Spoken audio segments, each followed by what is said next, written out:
اچھے dairy farm سے بہترین نتائج حاصل کرنے کے لیے جدید ڈیری فارمنگ کے اصولوں کو سمجھنا بہت ضروری ہے، جن میں سے سر فہرست ہیں جانوروں میں مصنوعی نسل کشی۔ ایک اندازے کے مطابق پاکستان میں تقریباً 17 کروڑ 10 لاکھ مویشی ہیں۔ ان میں صرف گائے کی تعداد تقریباً 3 کروڑ 40 لاکھ ہے، جس میں خالص ساہیوال نسل کی گائے تقریباً 37 لاکھ، جبکہ خالص چولستانی نسل کی گائے تقریباً 40 لاکھ ہیں۔ باقی تقریباً 7 کروڑ 40 لاکھ ایسے جانور ہیں جن کی نسل ناقابل شناخت ہے۔ میں ہوں آپ کا DRDF ڈیری گائیڈ، اور آج کی بات ہم جانوروں میں نسل کشی کے بارے میں کریں گے۔ نسل کشی کا ایک طریقہ ہے روایتی اور دوسرا ہے جدید طریقہ، جسے AI یعنی آرٹیفیشل انسیمینیشن بھی کہتے ہیں۔ روایتی طریقے میں سانڈ یا بیل سے ملاپ کرایا جاتا ہے۔ اگرچہ یہ طریقہ بظاہر آسان اور اس کے نتیجے میں شرح عمل بظاہر کافی زیادہ معلوم ہوتی ہے، لیکن اس کے مسائل اس کے فوائد سے کہیں زیادہ ہیں۔ پاکستان میں بدقسمتی سے جانوروں کی نسل کا ریکارڈ موجود نہیں، اس لیے نر جانور کا انتخاب غیر سائنسی بنیادوں پر صرف ظاہری شکل و شباہت اور جسامت کی بنیاد پر کیا جاتا ہے، جو بہتر نتائج نہیں دیتا۔ روایتی طریقے، مسائل۔ روایتی طریقے سے کی جانے والی نسل کشی کے 5 نمایاں مسائل ہیں۔ نمبر 1، اس طریقے سے کی جانے والی نسل کشی سے تولیدی امراض پھیل سکتے ہیں۔ نمبر 2، اس طریقے میں زیادہ تعداد میں سانڈوں یا بیلوں کی ضرورت ہوتی ہے۔ نمبر 3، معیاری سانڈ یا بیل بآسانی نہیں ملتا۔ نمبر 4، ظالمانہ استعمال سے سانڈ یا بیل ناکارہ ہو جاتے ہیں۔ نمبر 5، بہترین نسل کے بچے پیدا کرنے کے لیے بہت لمبا عرصہ درکار ہوتا ہے۔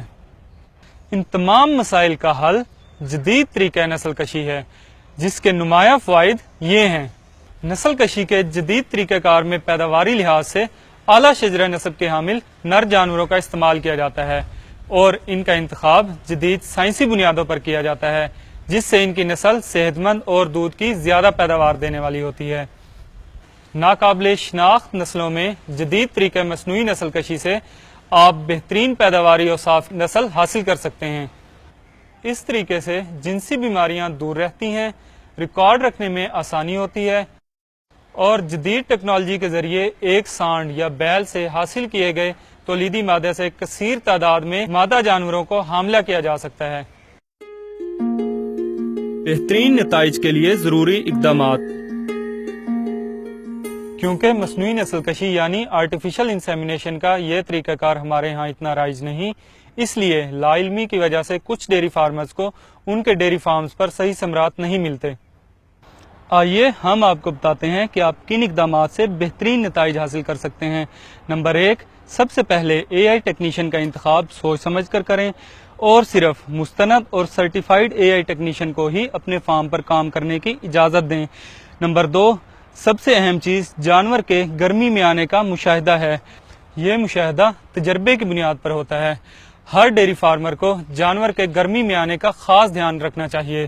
جب جانور یعنی گائے اور بھینس گرمی میں آتی ہیں تو یہ علامات ظاہر کرتی ہیں: دوسرے جانوروں کے ساتھ جارحانہ رویہ، کم چارہ کھانا، کم دودھ دینا یا ڈوکے ڈالنا، مخصوص آواز میں بار بار بولنا، جبکہ دوران گرمی بھینسوں میں خاموش رہنا بھی پایا جاتا ہے، بار بار پیشاب کرنا، تاریں کرنا، پیشاب کی جگہ کا قدرے سرخی مائل ہونا یا سوجنا، دوسرے جانوروں پر چڑھنا، دوسری گائے یا بھینسیں اوپر چڑھیں تو کھڑے رہنا، دوسرے جانوروں کو سونگھنا اور چاٹنا۔